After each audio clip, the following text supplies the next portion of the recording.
जब दिल्ली के बादशाह सिकंदर लोधी काशी पहुंचे तो वहां के सभी मुसलमान एकत्रित हो गए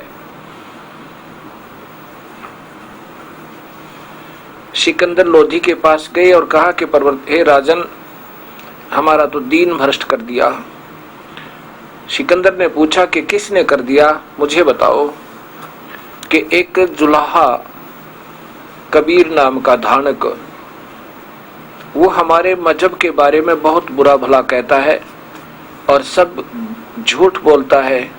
कहता तुम राक्षस हो, तुम पापी हो, मांस खाते हो, तुम कभी मुक्त नहीं हो सकते, तुम नरक में जाओगे।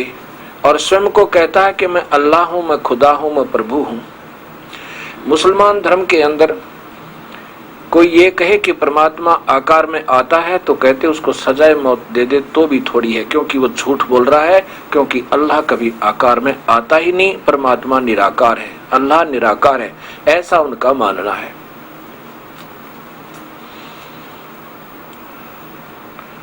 इस बात को सुनकर सिकंदर लोधी बड़ा कोपित हुआ और कहा कि ला उस दुष्ट आत्मा को पकड़ गए। उसी समय 10 सिपाही उस परम पिता को पकड़ कर ले आए और सिकंदर लोधी ने एक गऊ वहां दरबार में ला करके अपने राज दरबार के बाहर बंधवा रखी थी। कबीर साहब से सिकंदर लोधी ने कहा कि तू अपने आप को खुदा कहता है, अब बोल, क्यों नहीं बोलता तू, अब चुप क्यों बैठा है। कबीर साहब ने कहा कि हम ही अलग अल्लाह हैं, जिसको तुम अलग अल्लाह कहते हो, जो निराकार है, जो दिखाई नहीं देता, वो अल्लाह मैं हूं। अर्थात वो परमात्मा मुझे जानो, वो वही मैं हूं। हम ही अलग अल्लाह हैं, कुतुब गौस और पीर।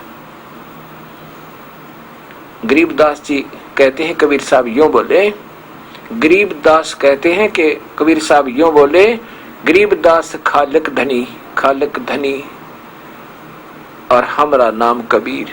जिसको तुम अल्लाह कबीर कहते हो, वो कुरान शरीफ में हजरत मोहम्मद जी की तरफ इशारा किया है कि उस कबीर अल्लाह को की पाकी बयान करो और वो अल्लाह मैं हूं।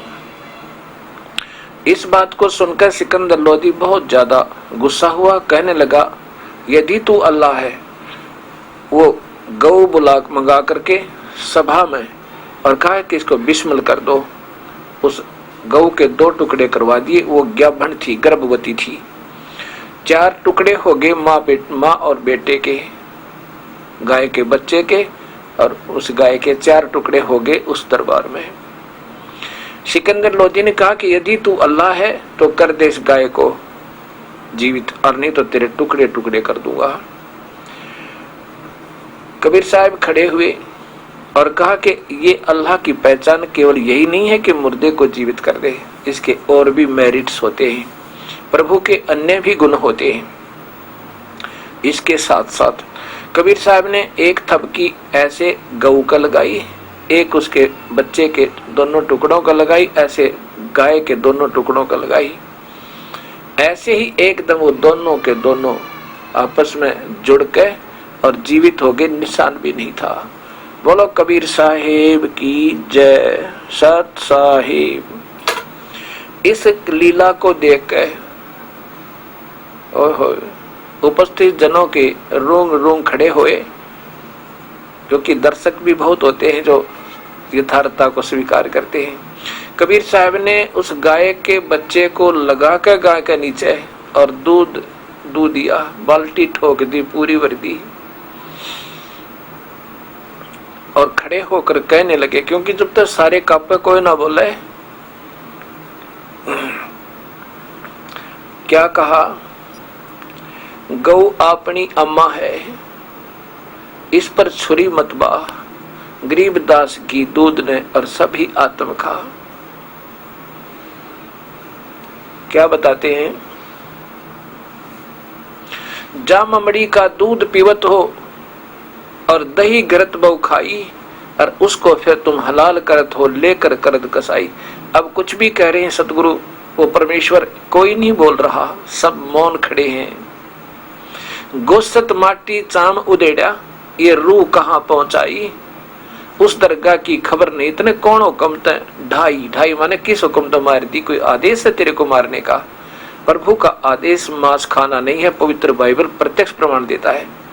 आगे जो आदेश है वो अल्लाह के नहीं, अल्लाह ये निराकार जो काल है ये गुमराह कर रहा हम सब भोली आत्माओं को, इसके आदेश हैं।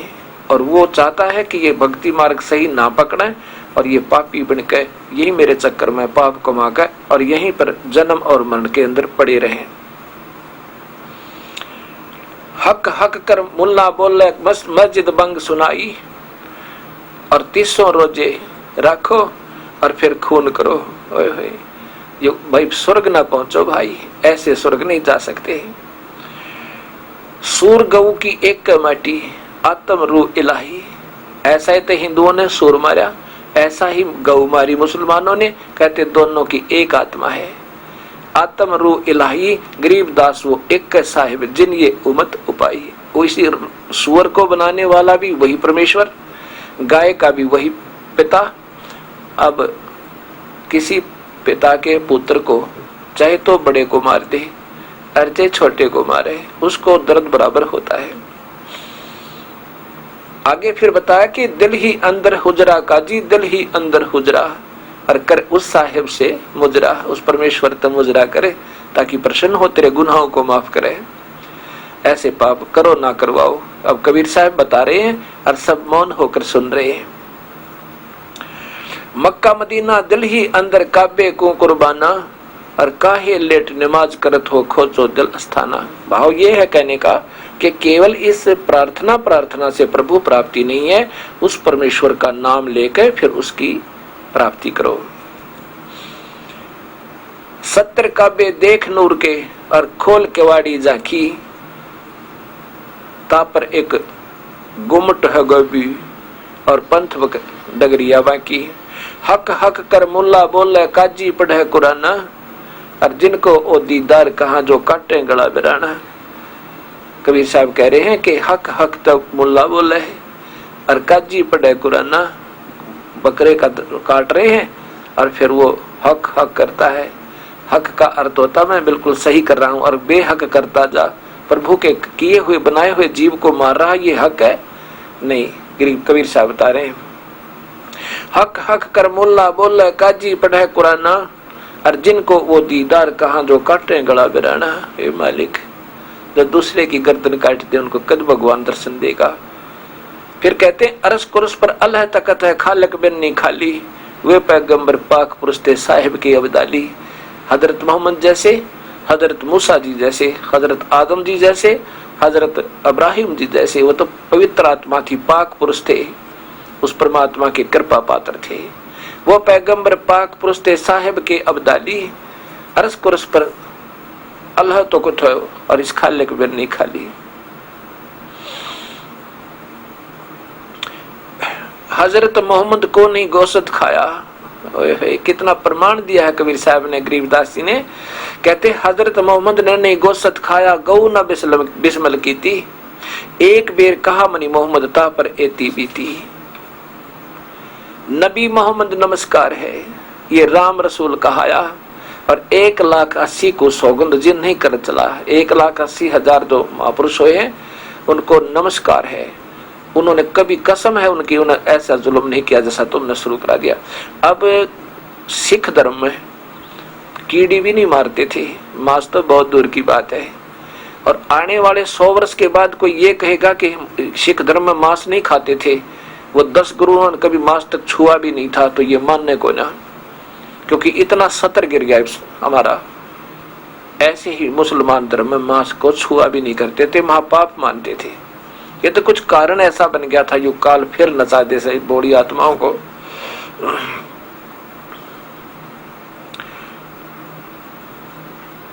नबी मोहम्मद नमस्कार है, राम रसूल कहाया।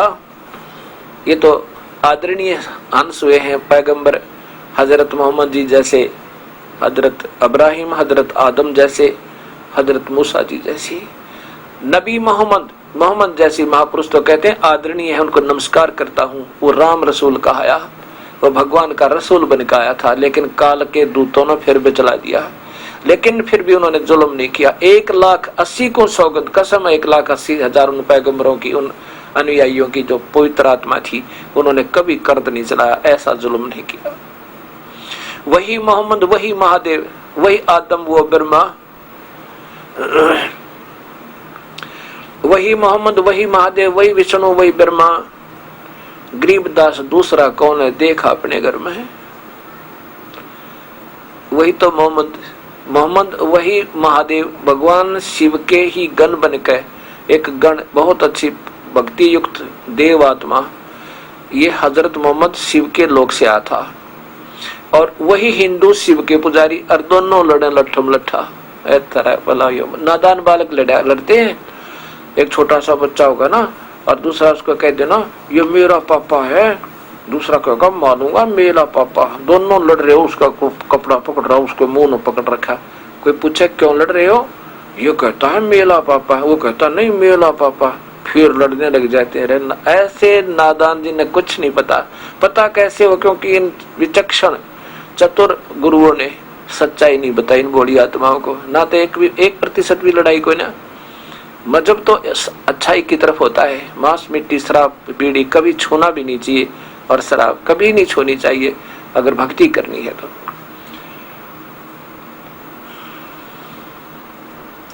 उस समय कौन बोला उस प्रभु के सामने, आंखें देखी और ऐसा कमाल करके दे दिया, सब खड़े खड़े कौप। तब कबीर साहब ने कहा ना कि मोहम्मद को नहीं गोश्त खाया, हजरत मोहम्मद ने मांस नहीं खाया, और गौ न बिस्मिल की थी। एक बार कहा मनी मोहम्मद ताते एती बीती। क्या हुआ, हजरत मोहम्मद जी को कबीर साहब आकर मिले थे और कहा था, हे प्यारी आत्मा, हे मेरे बच्चे, तू साधना जो तुम कर रही हो तो निराकार अल्लाह काल है, और इसने सबको गुमराह किया हुआ, इसको 1,00,000 जीव रोज खाने पड़ते हैं। ये पूरी सृष्टि रचना सुनाई हजरत मोहम्मद को। हजरत मोहम्मद जी को बड़ी बात अच्छी लगी और कहा कि दाता मुझे अपना एक बहुत सतलोक दिखा दे। जब कबीर साहब ने सतलोक दिखाया, फिर वापस छोड़ दिए। गरीबदास जी कहते हैं कबीर साहब ने बताया कि हम मोहम्मद को वहां ले गए सतलोक में, इच्छा रूपी वहां नहीं रहो। उल्ट मोहम्मद महल पठाया, महल माने शरीर में वापस भेज दिया, और गुज बीरज एक कलमा लाया। ये कलमा वहां से लेकर आया कौन, अल्लाहु कबीर, अल्लाहु अकबर। गुज बीरज एक कलमा लाया। कहते हैं रोजा बंग नमाज दई रे, उसने तो रोजा और ये बंग याद करो नहीं, क्योंकि कबीर साहब फिर मिले नहीं, और फिर वो बहुत पुकार किया करते थे, अल्लाहु अकबर, हे कबीर भगवान, हे कबीर परमेश्वर, एक बार दर्शन दो, हे मालिक। लेकिन फिर वो मिले नहीं। वो पुकारा करते थे जोर जोर से। फिर उसके उन्होंने ये बताया था कि रोजा बंग नमाज दई रे, रोजा भी और बंग उन्होंने शुरू की थी, व्रत भी बताए थे, और नमाज रोजा बंग नमाज दई रे, और बिस्मिल की नहीं बात कही रे। उन्होंने ये जुल्म करने का हजरत मोहम्मद ने नहीं कहा था, गौ काटने का नहीं किया था। एक बार क्या हुआ, एक बार कही मोहम्मद ता पर एती बीती। मोहम्मद ने नहीं गोश्त खाया और गौ न बिस्मिल की थी। एक बार कहा मनी मोहम्मद ताते एती बीती। कैसे हुआ था, कहते हैं एक बार हजरत मोहम्मद जी को जब कबीर साहब का सानिध्य प्राप्त हुआ था, उनके विचार सुने थे, उनमें कुछ शक्ति बन गई थी, सिद्धियां आ गई थी। जैसे चुंबक के साथ लोहा लगा रहे तो अस्थायी चुंबक बन जाता है। उनमें सिद्धि आ गई, एक बकरा आ गया। एक बकरा वहां पर भेड़ बकरियां चरा रहे थे, एक बकरा मर जाता है। हजरत मोहम्मद ने उस बकरे को जीवित कर दिया। अपनी परीक्षा करने के लिए कि मैं कर सकता हूं, मेरे कोई शक्ति है कि नहीं, वो जीवित हो गया। अपने लेवल पर किया एक बार। फिर उसने दोबारा सैकड़ों व्यक्तियों के सामने कहा कि ये बकरे को मार के मैं जीवित कर दूंगा। उस बकरे को शब्द से मार दिया और शब्द से ही जीवित कर दिया। सब जगह वाह वाह होगी, सब ने ये देखा कि हमारे नबी ने कमाल कर दिया। और एक बकरे को कति मर चुका था, हमने खूब देखा, उठा उठा के उसके कान देखे, वो मर चुका था, और आध घंटे के बाद उसको जीवित कर दिया। ओहो, ये तो खुद अल्लाह का स्वरूप आए हैं, अल्लाह शक्ति, अल्लाह के भेजे हुए रसूल हैं, ऐसा सब जगह चर्चा होगी। अब हजरत मोहम्मद जी को ये पक्का हो गया कि तेरी शब्द में शक्ति में शब्द में शक्ति आ गई है और तू कर सकता है। ऐसे एक दिन ऐसा ही ऐलान कर दिया कि उस निश्चित तिथि को मैं गऊ को ऐसे शब्द से मार कर और जीवित करूंगा। और कहा कि अब पूछने आते हैं जी, क्या ये सत्य है जो आपने बकरे को जीवित कर दिया? हजरत मोहम्मद जी ने कहा कि तुम सभी देख लेना और बुला लो जिसको नहीं यकीन होता है। सबको बुला लिया, सैकड़ों हजारों की संख्या में व्यक्ति एकत्रित हो गए। तो उस समय एक गऊ वहां लाकर खड़ी कर दी। हजरत मोहम्मद जी ने अपने शब्द शक्ति से गऊ पर मंत्र पढ़ा और वो निढाल होकर गिर गई। वो मृत्यु को प्राप्ति, प्राण पखेरु उड़ गए। सबने देखा, खूब चेक किया, कान को लाकर नाक सूंघ गया, कोई आवाज सांस आता है कि नहीं आ रहा है, शायद मूर्छित होगी, नहीं बिल्कुल मृत सन होगी। अब हजरत मोहम्मद जी कहने लगे अब मैं इसको जीवित करता हूं, परंतु उनसे जीवित ना हुई। और तब देखा लाखों की संख्या में, लाखों हजारों की संख्या में व्यक्ति एकत्रित है और आज तो बेइज्जती होगी। उस समय अपने कबीर अल्लाह को याद किया।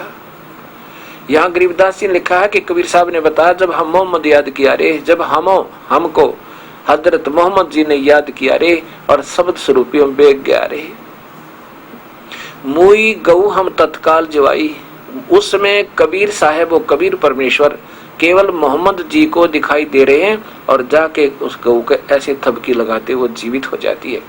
अन्य व्यक्ति समझ रहे हैं कि हजरत मोहम्मद जी ने शब्द से उच्चारण करके अपनी गऊ जीवित कर दी। वो कबीर साहब और अन्य को दिखाई नहीं दे रहे हैं।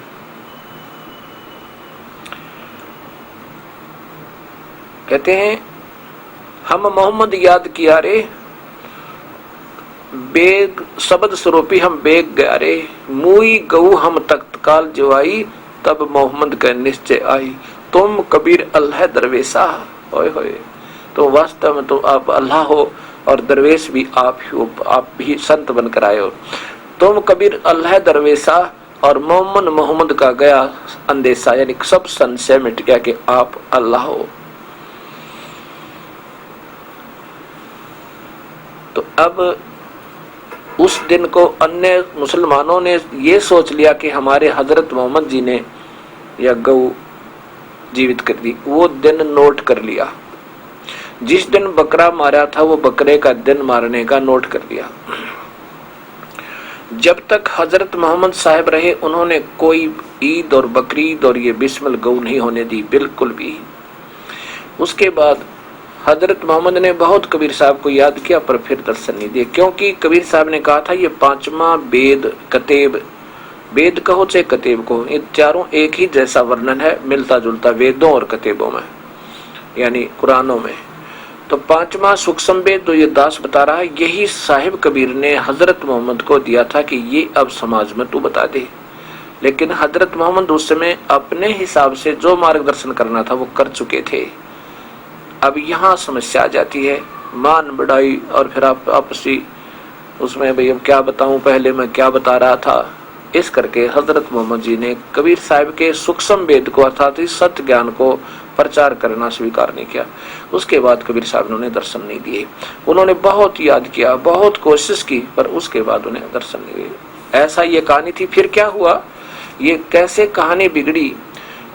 हजरत मोहम्मद जी के जाने शरीर त्यागने के बाद उसके बाद 1,80,000 पवित्र आत्मा उसकी अनुयायी हुई थी, वो भी जब शरीर छोड़कर चले गए कम से कम 400-500 साल के वर्ष 200 वर्ष के बाद, फिर उनके जो अन्य आने वाले मुसलमानों के किसी मुखिया में ऐसा मन में आई कि जिस दिन हमारे हजरत मोहम्मद जी ने गाय को बिस्मिल किया था और बकरे को बिस्मिल करके जीवित किया था दोनों को, वो दिन यादाश्त के लिए मनाया करेंगे ताकि ये सदा याद बनी रहे।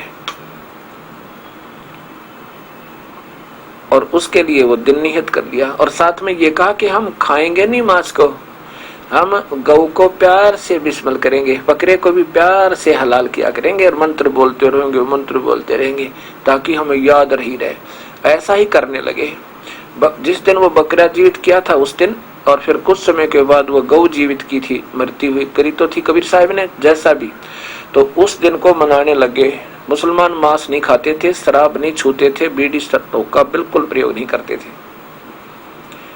तो उस गाय को उस दिन के दिन और बकरे को जीवित करने वाले दिन को मनाने के लिए क्या प्रोग्राम बनाया कि हर गांव में, हर नगर में ये त्योहार मनाया जा। उस दिन गाय को बड़े प्यार से, क्योंकि दयालु आत्मा होती है भक्त आत्मा, वो बहुत मुश्किल से ये दुष्कर्म करती है, लेकिन उन्होंने क्योंकि काल घुस जाता समय आने पर फिर अपने बुराइयां ऐसे पवित्र मजहबों में, धर्मों में प्रवेश करके ही छोड़ता है। कहने लगे प्यार से हलाल करना, बड़े प्यार से। और उनको फिर मंत्र बोल रहे, कलमा पढ़ रहे और फिर प्रार्थना भी करते हैं, मालिक इसकी रूह को स्वर्ग में स्थान देना। हम तो वैसे एक त्योहार मनाने के लिए कर रहे हैं, हमें क्षमा भी करना। और कहा कि इस मांस को खाना नहीं है, इसको बाहर जंगल में डाल दो और पशु पक्षी खा लेंगे और ये आत्मा स्वर्ग चली गई। ऐसा अपना मान का अपने हिसाब से और ये त्योहार शुरू हो गए। ऐसे ही बकरा मनाने लगे, बकरा वाला दिन मनाने लगे। ऐसे चलते चलते काफी वर्षों के बाद अकाल गिर गया, दुर्भिक्ष आ गया। उस दुर्भिक्ष के दौरान यही दिन फिर आ गए। ऐसे ही हर नगर में, हर शहर में ये त्योहार मनाया गया। और ऐसे ही जब बकरा काटने का समय आया, उसको उस दिन बकरा को हलाल किया और प्यार से जंगल में डाले। कहने लगे खाना नहीं है।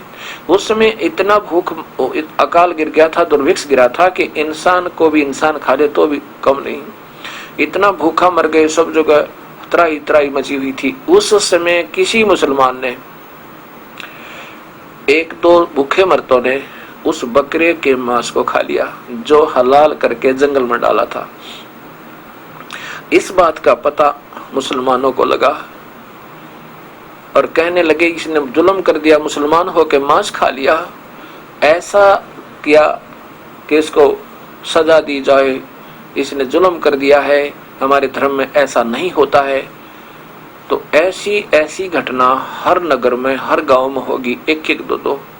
और उनकी खबर सब मुखिया जो बने हुए थे, हेड काजी मुल्ला, उनके पास पहुंची। अब उन्होंने सोचा भैया तो बात बिगड़ गई, अगर हम इनको सजा देंगे तो बहुत दुनिया है, हर नगर में 2, 4, 10 ने ये मांस खा लिया, और ऐसे अगर सजा देंगे तो बात बिगड़ जाएगी। उन्होंने ये कहा कि भाई देखो, सब एक ऐलान कर दिया साजला कि सब जगह जाकर बता दो कि इनको माफ कर दो। कैसे कर दो कि इन्होंने जो मांस खाया है ना, वो कलमा से प्रसाद बन गया था, वो पाप नहीं लगा। अगर वैसे कोई मार के खाएगा ना, वो महापाप होगा। ये तो प्रसाद बन गया था, कलमा पढ़ दिया था ना इस पे, इसलिए अब सोचा तो उन्हें ठीक था कि ना दिया दुनिया इनको मार डालेगी, इन व्यक्तियों को। उनकी रक्षार्थ ये स्टेप लिया और फिर कहा कि इनको कुछ सजा दे देते हैं कि भी एक पशु जो इन्होंने मांस खाया है उसके बदले में 1 ऊंट या 2 ऊंट या 10 ऊंट, इनकी जान के बदले में, एक जीव के प्राण रक्षा के लिए उसकी कीमत रख दो। उस कीमत के पैसे ये जमा करावें, जब ये योग्य हो जाए, जब इनका दुर्भिक्ष खत्म हो जाए और कभी समय आए इनका ब्योत हो जाए, इनके निमित्त लिख दो।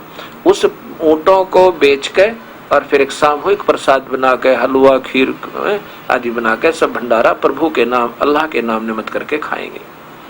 उन्होंने सारा गांव खावे, ऐसा करके उनकी जान बख्श दी सब जगह। ऐसे फिर गौ के जीवित करने वाला दिन आ गया, वहां भी ऐसा ही कर दिया गया। वो भी ऐसे ही स्थिति आ गई, वहां भी फिर यही फैसला लेना पड़ा। ऐसे फिर ये क्या हो गया कि ये तो प्रसाद बन गया। अब ये बीमारी इतने पवित्र धर्म में और समय आने पर ये घर करेगी। आज कोई कहे कि मुसलमान मांस नहीं खाते थे, कतई नहीं मानना है, कोई नहीं स्वीकार कर सकता। ऐसे ही सिख हिंदू हुआ करते थे। हिंदू धर्म में कोई मांस खा ले, शराब पी ले या हुक्का पी ले और मांस खा ले, उसको तो कतई गांव से रिजेक्ट कर दिया करते थे, उनको कमीन कहा करते थे, गांव से बाहर निकाल देते थे, उनका दर्शन भी नहीं करते थे। इतने और अब हिंदू देखे घर घर में मुर्गे बने, अंडे बने और बकरे खावे ऐसे। और 100 साल के बाद कोई नो कहेगा हिंदू धर्म में मांस नहीं खाते थे या शराब नहीं पीते थे, हुक्का नहीं पीते थे, तो कोई नहीं मान रहे। ऐसे ये भक्ति सतर गिर रहा, अब इसको फिर सुचारू करना होगा। यदि हमने भगवान की सहारा चाहिए और धर्म की आड़ चाहिए तो बीड़ी शराब मांस तम्बाकू तुरंत त्यागनी होगी। प्रभु प्रसन्न तब होगा। ठीक है, आपके पिछले संस्कार अच्छे चल रहे हैं तो इस आधार पर जो मांस खा रहा है, शराब पी रहा है, हुक्का पी रहा है, लूट खसोट कर रहा है, वो भी सुखी नजर आ रहा है, उसके पिछले पुण्य मिले हुए हैं। और जब आएगा ना कैर टूटने का समय, उसके माड़े कर्म आएंगे, जब देखना कुत्ता बने, खाज लागे, टांग टूट जाए, अंधा होगा, के जुल्म होगा इस प्राणी पे। ऐसे जुल्म करने वाले को प्रभु माफ नहीं करेगा, क्षमा नहीं करेगा। उस समय तो जी सारे चुप खड़े, कोई नहीं बोला कबीर साहब के सामने, क्योंकि सामने कमाल कर रखा।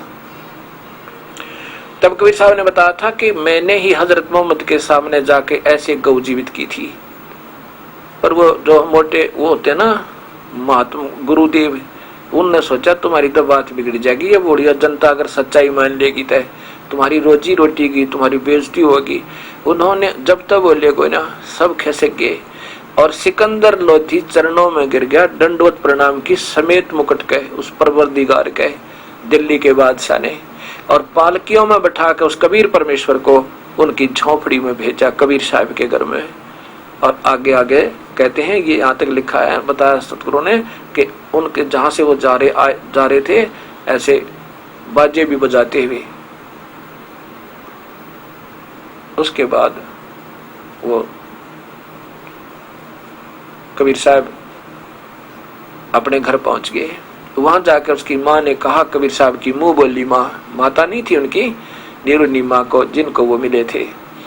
लहर तारा तालाब में कमल के फूल पर एक नवजात शिशु का रूप स्वयं बनाया था सतलोक से आके उन माता से। वो माता कहने लगी, बेटा कबीर तू ऐसे ना करया करे, तू मेरे दुख ने नहीं जानता, तू इकलौता पुत्र मेरा। और आज मैं कति रो रो कर मर गई बेटा यहाँ पे। मुझे पता था कि आज वो बख्शेंगे नहीं, मेरे पुत्र को मार डालेंगे। बेटा तू ऐसे ना करया कर, तू माँ की ममता जानता नहीं। तब कबीर साहब कहते हैं, माँ मैं क्या करूं, सच कहूं जग मार है और झूठ कही ना जाई हो, और सच ने पूरा पावते या झूठे जगपति आई हो। बता माँ मैं क्या करूं, झूठ तो मेरे कहा जाता ना, और सच्ची कहूं तो दुनिया मारने दौड़ा। ये नकली गुरु इन बड़ी आत्माओं के, मेरी प्यारी आत्मा, मेरे बच्चे हैं, इनको चार बना रखा, कोई हिंदू बना दिया, कोई मुसलमान, सिख और ईसाई। अब मैं माँ इनके लिए रोता फिर रहा हूँ। तो वह माँ कहती है, तू घनी बात ना बनाया करे, तेरे बच्चे हैं, तेरे क्यों कर बच्चे हो गए, क्यों मान के मेरा वो परमात्मा आई हुए। फिर अपना चुप हो गए। अब एक समय की कबीर साहब की समर्थता आपको बता रहा हूँ। ये परमेश्वर है, अनंत कोटि ब्रह्मांड के स्वामी है। ये ना सोचना कि मैं दास कबीर पंथी हूँ, नहीं, मैं कबीर पंथी नहीं था, मैं तो कबीर पंथी अब बना हूँ। और जो कबीर पंथी है मैं उनको कबीर पंथी नहीं मानता। जो वे ऑफ वर्शिप गलत बताए वो काहे के कबीर पंथी है। जो कबीर साहब की एक एक स्टेप पे और उसी मार्ग से चले जैसे प्रभु ने आके हमें बताया था, और उसी नाम से उसी विधि से चलते तो कबीर पंथी है, अन्यथा बिल्कुल नहीं है। अब जैसे ना पहले अब ब्राह्मण कहते हैं कि पंडित जी, ब्राह्मण वो आ करते वशिष्ठ मुनि जैसे, ब्राह्मण वो थे जो वेद व्यास जी जैसे, ब्राह्मण भारद्वाज जी जैसे, गौतम ऋषि जैसे वो ब्राह्मण कहलाते थे। अरे उनके वंशज जानते ना पेट के दर्द की, जैसे कोई वेद हो, वैद होता था कोई किसी पीढ़ी में, 7वीं पीढ़ी 8वीं पीढ़ी में, और बहुत अच्छा वैद था, वो प्रसिद्ध था, दवाई देता था, नब्ज देखते ही बता देता था, बड़ी राहत मिलती थी। उनके वंशजों को वैद कहने लगे सभी। अब उन्होंने अपना सरनेम बना लिया वैद। अब उनसे पूछन क्या नाम है, दौलत राम वैद और कन्हैया राम वैद है और प्रेम सिंह वैद, और जानते ना पेट के दर्द की दवाई, वो तो नाम वैद रखे हुए। ऐसे ही ब्राह्मण अब कहना क्या हाल है? और पंडित जी ठीक है? मैं पंडित जी जानता को ना गीता का एक श्लोक भी, और कल आवा पंडित जी। ये पंडित जी थोड़े, ये तो वो परंपरागत पंडित जी बन गए, केवल नाम। पंडित जी रामानंद जी जैसे महापुरुष पंडित जी थे। एक दिन देखा था कि कबीर परमेश्वर आगे जुलाहा के घर में भगवान आ रहे, समर्पण कर दिया और कहा कि तू मेरा मालिक और मैं आपका बच्चा। 104 साल के महात्मा ब्राह्मण ने और कबीर परमात्मा को स्वीकार कर लिया, उपदेश लिया, अपना बेड़ा पार करवाया। ये ब्राह्मण होते हैं। ब्राह्मण सो जो ब्रह्म पहचाने, जो भगवान को समझ जाए, वास्तव में प्रभु की यही स्थिति होती है। और पंडित सो जो पिंड की जाने, जो शरीर को समझ ले कि जैसे गीता में बताया कि मैं, काल कहता है कि मैं सब प्राणियों के हृदय में रहता हूँ और मैं ऐसे ऐसे सबको ही वहां से ज्ञान उपदेश देता हूँ और मेरी स्थिति ऐसी है, पूर्ण परमात्मा की स्थिति ऐसी है, इसमें ऐसे ऐसे कमल बने हुए हैं और यहाँ भगवान है। कहते हैं वो पंडित है जो इस पिंड यानी शरीर को समझ ले अच्छी ढंग से, वो ब्राह्मण है। ऐसे ही ये कबीर पंथी नहीं है। कबीर पंथी तो वो थे कबीर परमात्मा के अनुयायी, जैसे धर्मदास जी जैसे महापुरुष, फिर उनकी 6 पीढ़ियां बिल्कुल सही कबीर पंथी थी, उसके बाद कबीर पंथी नहीं रही। अब नाम है, जैसे पंडित जी ऐसे कबीर पंथी नाम है, और पूजे सारे धोखे हुए उल्टे सुल्टे सारे। आपने देखा होगा मुख्य धाम काशी के और श्री महंत गंगाशरण शास्त्री जी के द्वारा रचित कबीर जीवन चरित्र है। और कहते हैं मैं तो श्री राम का पुजारी हूँ, मैं तो आपका भगत हूँ। बताओ, ये कबीर पंथी है। इनको कैसे कबीर पंथी कहें तो भी लज्जा आवे। अब मैं ये तो कहना आपको चाहता हूँ कि मैं कबीर पंथी नहीं था, मैं तो हनुमान पंथी था और श्री कृष्ण पंथी था, ब्रह्मा विष्णु महेश पंथी था और श्याम जी पंथी था। अब पता चला कि हमारे परमात्मा स्वरूप कबीर परमेश्वर के प्यारी आत्मा गुरु रामदेवानंद जी महाराज ने इस दास पर मेहर करी। अब पता चला कि हम अब प्रभु पंथी कहो, हमें कबीर पंथी को, हमारी way of worship according to the shastra है। गीता जी में लिखा है कि अक्षर पुरुष एक पेड़ है, निरंजन वा की डार, तीनों देवा शाखा है, ये पात रूप संसार। और हम उस जड़ की पूजा करते हैं और टहनियों का फिर फल लगेंगे। अब हमने अपना पौधा सीधा बीज दिया, पहले हमने अपना पौधा अधूरा कर रखा था, ठीक नहीं बीजा हुआ था, और जिसके कारण से हम पूजा कर भी रहे थे परंतु वह सही नहीं थी। अब आपको दिखाते हैं इस,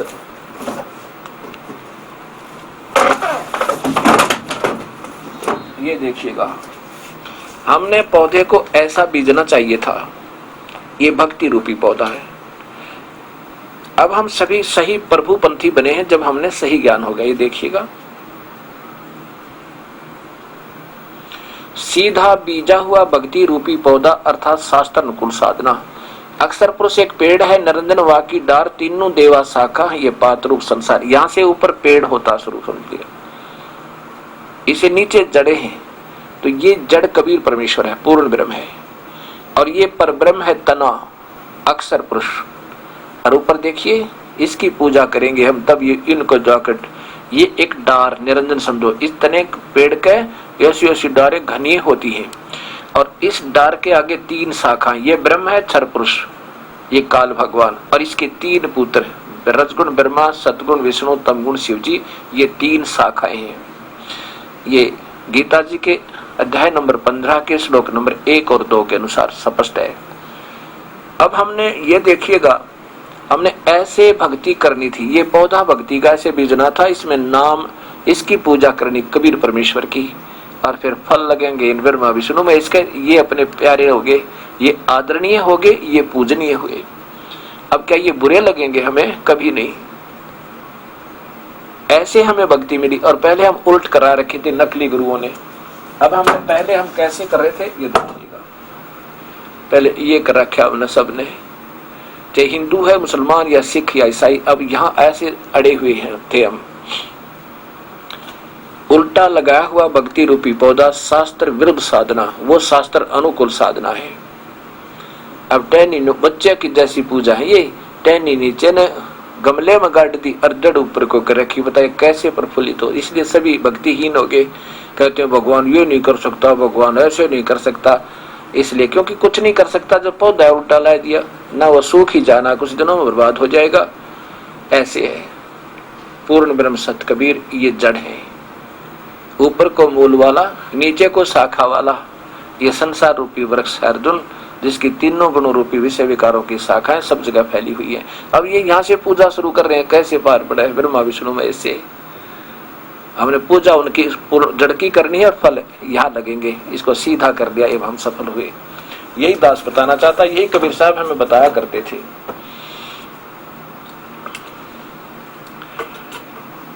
तो जब से इस दास को ये रास्ता मिला और साथ दास के साथ ये घटना घटी कि एक जाली को बढ़ा दिया मेरे प्रभु ने, और उसके बाद अब इस संगत 2-2.25 लाख संगत 4-8 साल के अंदर होगी है। और वो भी वो संगत है बीड़ी शराब मास्तमा को कभी छूती नहीं, और कोई देवी देवता, कोई श्राद्ध कनागत, कोई किसी प्रकार का कोई नहीं करता, बिल्कुल भी नहीं करते 8 वर्ष से। और उनके सुख देखो, आज पहले से 1000 गुना ज्यादा सुख हुआ। अगर मैं यहाँ बताने लगूं उनके अब जो सुख हुए हैं प्रभु के कृपा से, तो 1 साल तो वर्णन नहीं हो सकता। एक एक परिवार का इतना लाभ हो गया, क्योंकि अब वो भक्ति रूपी पौधा प्रफुल्लित हुआ।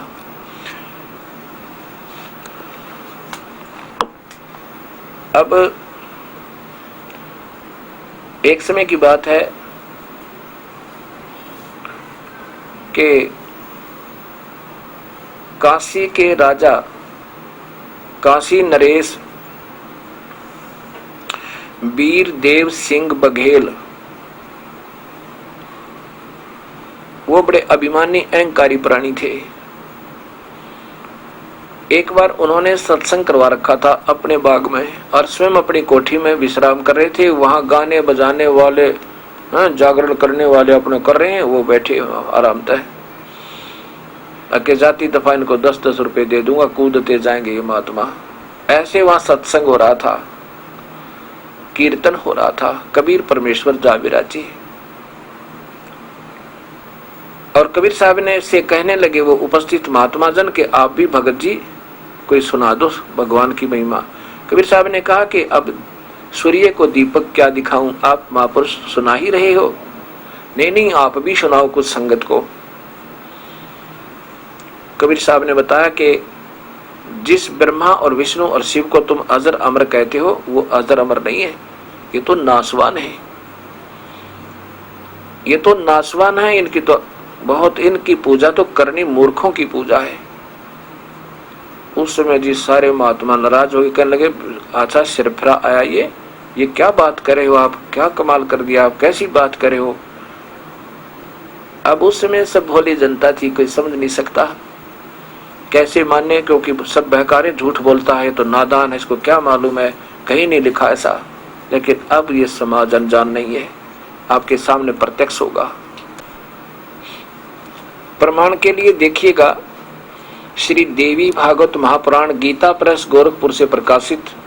इसमें स्वयं ब्रह्मा विष्णु महेश स्वीकार करते हैं कि हम अजर अमर नहीं, हम तो जन्म मरण के अंदर हैं। गीता प्रेस गोरखपुर से प्रकाशित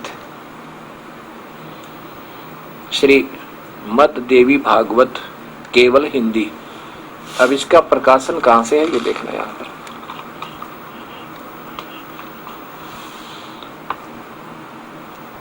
प्रकाशक है गोविंद भवन कार्यालय, गीता प्रेस गोरखपुर। ये आपके सामने है। और गीता प्रेस गोरखपुर, और इसके अनुवादक कौन है? हनुमान प्रसाद पोदार, चिमन लाल गोस्वामी। इसके 123 पृष्ठ पर आप देखिएगा, ये 123 नंबर पृष्ठ है, ये 123 नंबर पृष्ठ है, यहां देखना।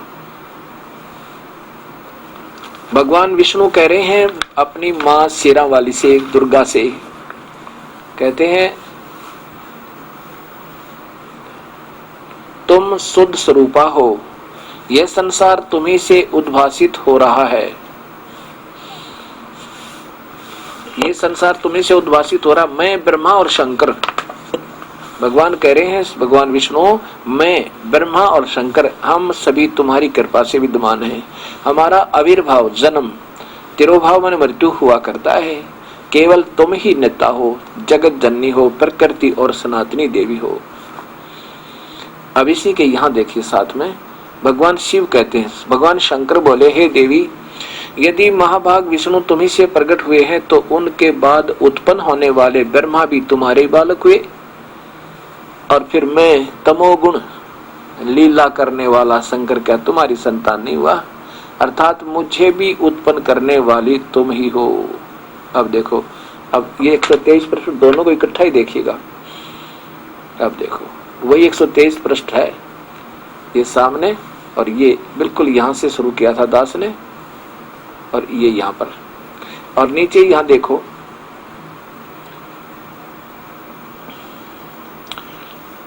उन्हीं तीनों गुणों से उत्पन्न हम, ये तीनों गुण रजगुण ब्रह्मा, सदगुण विष्णु, तम गुण शिव जी नियमानुसार कार्य कर में तत्पर रहते हैं। हम ये तीनों देवता तो जगत का कार्य संभाले रहते हैं, और तुम्हारे ही रूप हैं, अर्थात तेरे ही पैदा किए हुए। कहने का भाव है कि जैसे नियमानुसार जो आपने हमें कानून दे रखा ऐसे ही उसके अनुसार हम आपके आदेश से सब कार्य कर रहे हैं। और ये कहा करते थे तो अजरो अमर है ये तो, हाँ, और ये शेरा वाली इन तीनों देवताओं की माता है। इसका प्रमाण आप देखिएगा ये शिव महापुराण, क्योंकि ये शिव महापुराण जो है ये काल भगवान से प्रारंभ होती है। यही 3 रूप में रहता है, महाब्रह्मा, महाविष्णु, महाशिव रूप में। कहा? उस ब्रह्मलोक में, ये देखियो। और शिव महापुराण ये गीता प्रेस गोरखपुर से प्रकाशित है। और इसमें ये कहां से प्रकाश,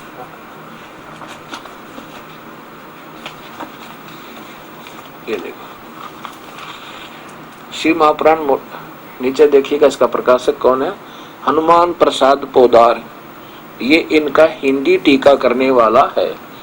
और अभी आपको दिखाता हूं। अब ये जो प्रारंभ होता है काल भगवान से, जो महाशिव रूप में रहता है, ये देखिए 100 नंबर पृष्ठ पे, इसी का 100 नंबर पृष्ठ। और इस काल भगवान जो महाब्रह्मा, महाविष्णु, महाशिव रूप में ये रहता है, जो किसी को पता नहीं लगने देता, ये भोली आत्मा ऋषिजन प्रारंभ तो वहां से करते हैं, उसे परब्रह्म कह दें चाहे कुछ भी कहो।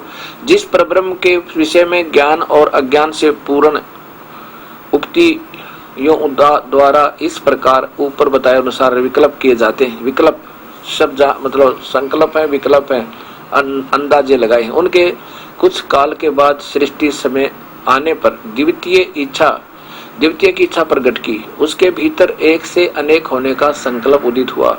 तब उस निराकार परमात्मा ने अपनी लीला शक्ति से अपने लिए मूर्ति आकार की कल्पना की। ये काल ही सारे खेल खेल रहा है, और वह मूर्ति संपूर्ण ऐश्वर्य गुणों से संपन्न, सर्व ज्ञानमयी, शुभ स्वरूपा, सर्वव्यापिनी, सर्व रूपा, सर्वदर्शनी, सर्व कल्याणकारिणी, सबकी एकमात्र वंदनिया आदि आदि एक बनाई। आगे देखो, यहाँ से अविनाशी परब्रह्म अंतर्हित हो गया।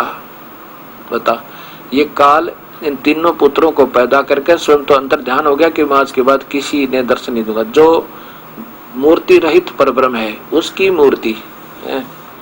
आगे देखो, जिनमें आकार भगवान सदाशिव है, एले वो तो आकार तो दूर हो गया, निराकार हो गया, और फिर उसका सदाशिव यानी महाब्रह्मा, महाविष्णु, महाशिव रूप में वो ब्रह्मलोक में बैठ के आके महाभगवान शिव है। अरे इसमें तो अपने हिसाब से जोड़ जुगाड़ किया इन्होंने, तो समझ में नहीं आई। लेकिन ये सही है कि वो तो निराकार हो गया और अपना ही दूसरा रूप, वास्तविक रूप तो छुपा दिया, और सदाशिव यानी महाशिव रूप में ब्रह्मलोक में बैठ गया।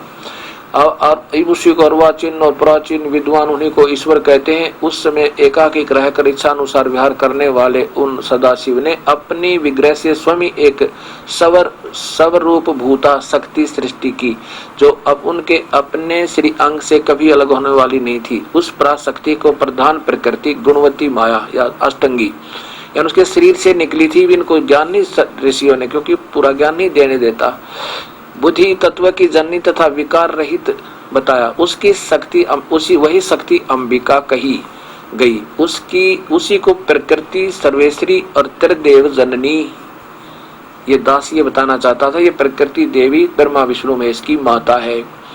त्रिदेव जननी नित्या और मूल कारण कही गई। सदाशिव द्वारा प्रकट की गई उस शक्ति की 8 भुजाएं हैं। ये है वो काल का जाल। ये अष्टंगी देवी काल के अंदर से कबीर परमात्मा ने निकाली थी, यो खा गया था इसने। अब ये उत्तर देव जननी तीनों देवों की मां से, ये सिद्ध करना चाहता था ये दास। अब ये देखिए 101 पृष्ठ पे, और यही काल को फिर उस सदा शिव जिसको शिव कहा ना इन्होंने, उसी को कहते, वहां तो परब्रह्म कह रहे थे, अब कहते उन काल रूपी ब्रह्म ने। अब ना इन ब्रह्म का बेरा ना परब्रह्म का, ये ऋषि लोग भी विचलित हैं। उन काल रूपी ब्रह्म ने, अब ब्रह्म है ये, काल रूपी ब्रह्म ने एक ही समय शक्ति के साथ शिवलोक नामक क्षेत्र का निर्माण किया। और नीचे देखो, मोटा मोटा सुनाऊंगा, ये कई बार दिखा चुका हूं। शिव और शिवा ने अपने दोनों के मिलकर ये देखो किसका उत्पन्न किया, किसी दूसरे पुरुष की सृष्टि की करने चाहिए, ये उनके मन में इच्छा हुई। यहां देखो ऐसे ही उसमें से शिव और शिवा के सर्वव्यापी परमेश्वर शिव ने, ये शिव को काल को सर्वव्यापी परमेश्वर लिखते हैं। ये तो एक 21 ब्रह्मांड में व्यापक है। बस अपने वाम भाग से 10वें अंग पर अमृत मिलकर, ये सीधा अर्थ है कि उस पर पार्वती इस अष्टंगी और इसके साथ शिव ने पति पत्नी के व्यवहार से एक पुत्र के से वहां से एक पुरुष प्रकट हुआ। उसका नाम क्या रखा, वो विष्णु नाम दिया। ये देखो, ये नीचे देखना, नाम पूछा तो उसने बता, शिव ने कहा कि आपने कारण तुम्हारा व्यापक होने के कारण तुम्हारा विष्णु नाम विख्यात हुआ। अब विष्णु की उत्पत्ति शिव से होगी, ऐसे यहां देखो फिर ब्रह्मा की उत्पत्ति भी उन्हीं से होगी। नीचे देखिएगा, ये है। उसी प्रकार सदाशिव ने पूर्वत, यानी जैसे विष्णु को उत्पन्न किया दुर्गा के साथ और स्वयं पति पत्नी के व्यवहार से, सांब पार्वती और सदाशिव ने पूर्वत ऐसे ही अपने पति पत्नी के व्यवहार था। उन क्या हुआ, मुझे उत्पन्न किया, मुझे, ये ब्रह्मा बोल रहा है, यानी ब्रह्मा की उत्पत्ति शिव है। ये शिव पुराण, विष्णु और ब्रह्मा की उत्पत्ति शिव पुराण बता रहा है शिव जी से। अभी ने ये नहीं मालूम शिव कौन है, ये शिव काल है, और ये जो ये शिव है ये इसका पुत्र है। इसका जो वास्तविक रूप अलग है, उसके कई मुख भी दिखा देता है, क्योंकि 1000 मुख तक, 1000 हाथों तक वो बना सके, इतना शक्ति उसके अंदर है। इस बात से वो जो सत्संग सुन रहे थे कबीर परमात्मा का वीर देव सिंह बघेल के बाग में, वो सभी नाराज हो गए, कहने अभी राजा को बुलाते हैं, तुझे सजा दिलवाते हैं। राजा भी हिंदू और इन मूर्ख गुरुओं के आधार पर आधारित, वो भी पक्का कि हमें जो मालूम है बिल्कुल सही है, क्योंकि हमारे पूर्वजों में बताते आ रहे हैं। तो 2 व्यक्ति गए राजा के पास, एक सिपाही। राजा के पास 2 महात्मा गए, कहने लगा महाराज जी, एक कोई नीच आत्मा आया हुआ है और वो कहता है ब्रह्मा विष्णु महेश तो नाशवान है, इनके तो ये तो काल के पुत्र हैं, पता नहीं क्या क्या कह रहा है। राजा ने कहा कि लाओ उस कमबख्त को यहाँ बुला के। राजा ने एक छड़ीदार अर्थात एक सिपाही भेजा। सिपाही ने कहा कि चलो आपको राजा याद करता है। कबीर साहब ने कहा कि हम नहीं जाते किसी राजा के पास, राजा को गरज है तो यहाँ जाओ, हम तो चलते फिरते मुसाफिर हैं और अपना घूमने फिरने वाले रमता राम है, निकल जाएंगे यहाँ से। राजा के पास 2-4 महात्मा और गए, वो भगत, और जाकर कहा महाराज जी, वो कहता 360 राजा देखूं, ऐसे राजा को मैं क्या जानूं। या नमक मिर्च और लगा के वीर देव सिंह बघेल को ऐसे कान भर दिए और गुस्सा होकर वीर देव सिंह बघेल चला के ला उसकी गर्दन काट दूंगा। जब वीर सिंह, हम उसको सीधा वीर सिंह भी कह देते हैं, जब वीर सिंह राजा रह गया ना 200 फुट की दूरी पर कबीर परमेश्वर तय, उसी समय कबीर परमेश्वर ने अपना जहां बैठे थे जमीन पर, उससे 1.25 हाथ, ये 1 हाथ समझो 1.5 फुट अर्थात 2-2.5 फुट जमीन से ऊपर उठ गए। वो केवल राजा को दिखाई देते हैं, अन्य को नहीं दिखाई देते। राजा ने जब देखा 2.5 फुट जमीन से ऊपर बैठे हैं, राजा तो एकदम प्रभावित हो गया, चरणों में प्रणाम किया, बख्श दियो दाता। बस ये परिभाषा है अपने बच्चों को चरणों में लेने की कबीर परमात्मा ने ना। ये विचक्षण गुरु ये चतुर प्राणी, ये गुरु, ये नहीं आने दे इस जीव को सतमार्ग पर। सामने प्रत्यक्ष सच्चाई है, अब तो पर्दे पर आ रही है, अब कोई नहीं बहका सकता इन बूढ़ी आत्माओं को। इन विचक्षण गुरुओं को, चतुर प्राणियों को कबीर साहब कहते हैं कि चतुर प्राणी चोर हैं, ये चतुर प्राणी चोर हैं। बीजक की बात कहें, ये बीजक ना ही हाथ। बात बतावा गीता और वेद की, वेद और गीता का 1% विज्ञान नहीं, और पुराण और कुरानों को बतावा, कुरानों में क्या लिखा पुराणों में ये बता नहीं पा रहे भोली आत्माओं को। बीजक की बात कहें, ये बीजक ना ही हाथ, ये पृथ्वी डोबन उतर रे भाई, कह मीठी बात। बीजक की बात कहें, ये बीजक ना ही पास, आप औरों को प्रमोद ही और आप जावे निराश। औरों को तो ज्ञान देवे, ये स्वयं नरक में जाएंगे, क्योंकि सतभक्ति नहीं ना सत ज्ञान इनके पास। कबीर साहब ऐसा करे। अब राजा चरणों में गिर गया और फिर कहा, परवरदिगार कहानी क्या है, मुझे सत्य बताओ। तब कबीर परमेश्वर ने राजा बीर सिंह को सृष्टि रचना सुनाई। और सुनो सृष्टि रचना।